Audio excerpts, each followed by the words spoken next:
ദിവ്യാത്മാക്കൾക്കെല്ലാം വിനീതമായ നമസ്കാരം. മനുഷ്യ ജന്മം കൊണ്ട് മാത്രം നേടാൻ കഴിയുന്ന മഹത്തായ ഒന്നാണ് മോക്ഷം എന്ന് പറയുന്നത്. മോക്ഷപ്രാപ്തിയാണ് ഏതൊരു ജീവൻ്റെയും പരമമായ ലക്ഷ്യം.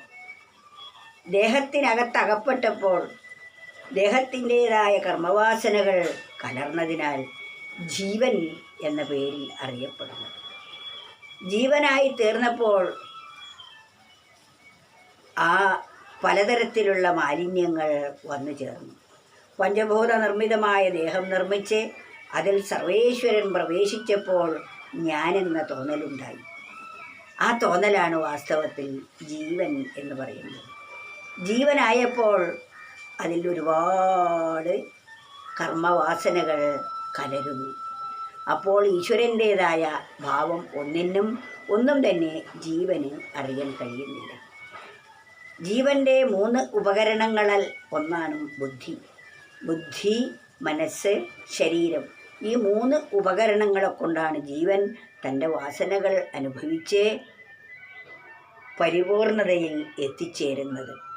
അനുഭവിച്ച് വിരക്തി വന്ന് പരമസത്യത്തിലേക്ക് തിരിച്ചു പോവേണ്ടതാണ്.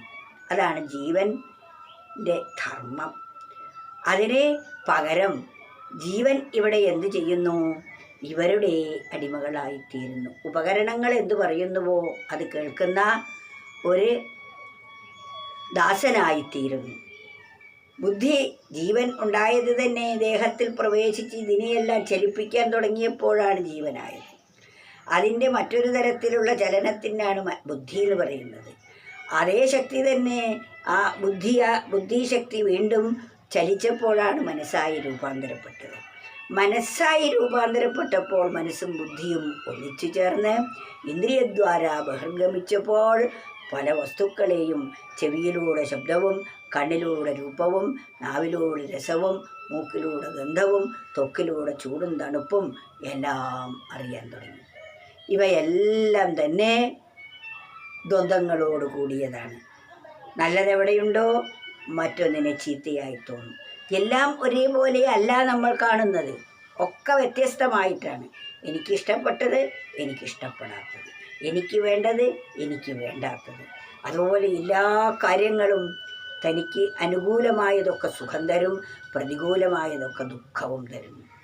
ഇപ്രകാരം നാം മനസ്സ് ഇന്ദ്രിയങ്ങളിൽ കൂടി പുറത്തേക്ക് ഒഴുകിയപ്പോൾ വിഷയങ്ങളൊക്കെ പലതായിത്തീരുന്നു, അനേകമായിത്തീരുന്നു.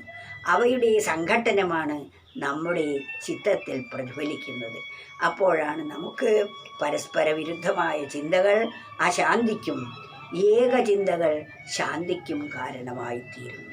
പക്ഷേ ഏകമായ ചിന്തയല്ല മനസ്സിന്ദ്രിയങ്ങളിൽ കൂടി പോയാൽ തിരിച്ചു വരുമ്പോൾ കൊണ്ടുവരുന്നത് പരസ്പര വിരുദ്ധമായതായിരിക്കും. ഇഷ്ടപ്പെട്ടവ, ഇഷ്ടപ്പെടാത്തവ എന്നിങ്ങനെ. അതിനാൽ നാം എന്തു ചെയ്യണം?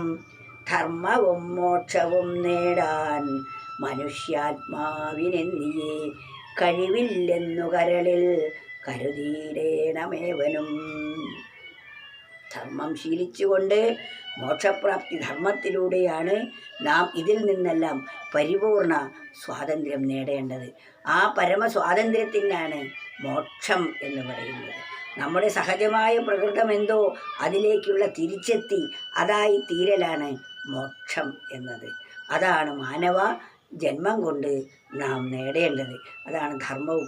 അതിനുള്ള മാർഗമാണ് ധർമ്മം. മോക്ഷത്തിലേക്കുള്ള വഴിയാണ് ധർമ്മം.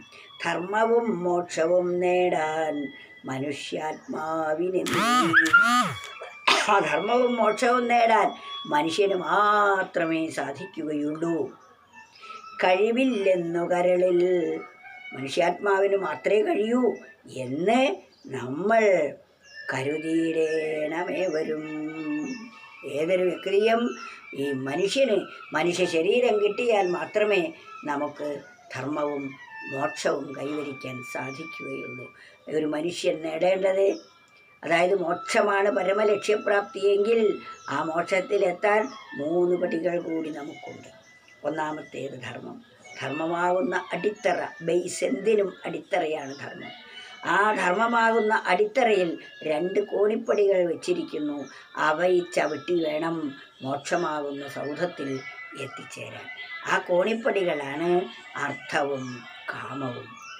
ധർമ്മം ധാർമ്മികമായ നിലയിൽ അർത്ഥം സമ്പാദിക്കുകയും മോക്ഷത്തിനായി കാക്ഷിക്കുകയും ചെയ്യുക.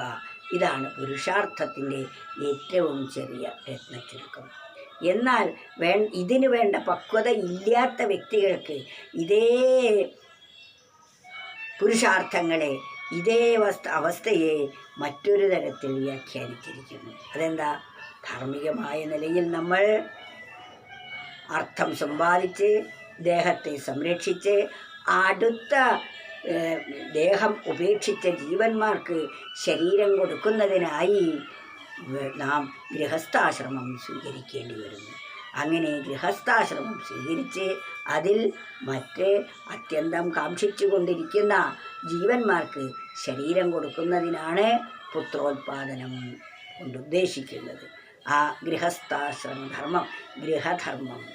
അപ്പോൾ ആദ്യത്തേത് ധർമ്മം ആണ് നമ്മുടെ ബേസായിട്ടുള്ളത്. ഏതൊരു വ്യക്തിയും ധർമ്മത്തിൽ നിന്ന് അണുവ് പോലും ചലിക്കരുത്. നാം ചെയ്യേണ്ടതായ സ്വധർമ്മമെന്തോ അതാണ് വാസ്തവത്തിൽ ധർമ്മം. അതിൽ നിന്ന് ചലിക്കാതെ നാം സ്വധർമാനുഷ്ഠാനത്തിലൂടെ നമ്മൾ അർത്ഥം സമ്പാദിക്കണം, സമ്പത്ത് നേടണം. ദേഹം സംരക്ഷിക്കാൻ സമ്പത്ത് വേണം. ഗൃഹസ്ഥാശ്രമത്തിലേക്ക് നീങ്ങുമ്പോഴും നമുക്ക് സമ്പത്ത് അനിവാര്യമാണ്. അങ്ങനെ ഗൃഹസ്ഥാശ്രമം കഴിഞ്ഞ് മക്കൾക്ക് അധികാരമെല്ലാം കൊടുത്തു കഴിഞ്ഞാൽ പിന്നീട് നമ്മൾ വാനപ്രസ്ഥത്തിലേക്ക് പ്രവേശിക്കുന്നു. ആ വാനപ്രസ്ഥത്തിലേക്ക് പ്രവേശിച്ചു കഴിഞ്ഞാൽ പിന്നത്തേതാണ് നാം സന്യാസം എന്ന അവസ്ഥയിൽ കൂടുതലുള്ള ആഗ്രഹ കുടുംബാദികളോടുള്ള അറ്റാച്ച്മെൻറ്റ് അല്ലെങ്കിൽ ആ സംഘം ഉപേക്ഷിച്ച് സംഘത്തെ ആത്മാവിലേക്ക് തിരിച്ചു വിടുമ്പോഴാണ് നമുക്ക് മോക്ഷപ്രാപ്തി ഉണ്ടാകുന്നത്. അപ്രകാരം ജീവിതത്തെ ധർമ്മത്തിൽ തുടങ്ങി മോക്ഷത്തിൽ അവസാനിക്കുന്നു നമ്മുടെ ജീവിതം. അതോടുകൂടി ജീവൻ ഈശ്വരനായിത്തീരുന്നു, കൃതകൃത്യനായിത്തീരുന്നു. ഇതാണ് നാം ഓരോരുത്തരും ചെയ്യേണ്ടത്.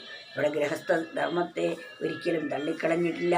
പുത്രപൗത്രാദികൾക്ക് വേണ്ട പുത്രന്മാർ സ്വന്തം കാലിൽ ഉറച്ചു നിൽക്കാൻ സാധിച്ചാൽ, അല്ലെങ്കിൽ പുത്രനുണ്ടായിക്കഴിഞ്ഞാൽ പിന്നെ നാം പുത്രന്മാരെ ഒട്ടി ചുറ്റിപ്പറ്റി നിൽക്കരുത്. വാനപ്രസ്ഥത്തിലേക്ക് ആശ്രമങ്ങളിലോ ക്ഷേത്രങ്ങളിലോ വന്ന് ആധ്യാത്മികമായ കാര്യങ്ങൾ മനസ്സിലാക്കി ഗൃഹാദികളോടുള്ള അത്യധികമായ ആസക്തിയെ കുറച്ച് ആത്മാവിലേക്ക് ആപതിക്കേണ്ടിയിരിക്കുന്നു. അതാണ് നാം ചെയ്യേണ്ടത്. അതാണ് നമ്മുടെ പരമമായ ധർമ്മം. ധർമ്മവും മോക്ഷവും നേടാൻ മനുഷ്യാത്മാവിനെന്നിയേ കഴിവില്ലെന്നു കരളിൽ കരുതിയിടേണമേവനും. മനുഷ്യന് മാത്രമേ ഇതിന് കഴിയുകയുള്ളൂ എന്ന ബോധം നമുക്ക് എപ്പോഴും ഉണ്ടായിരിക്കണം.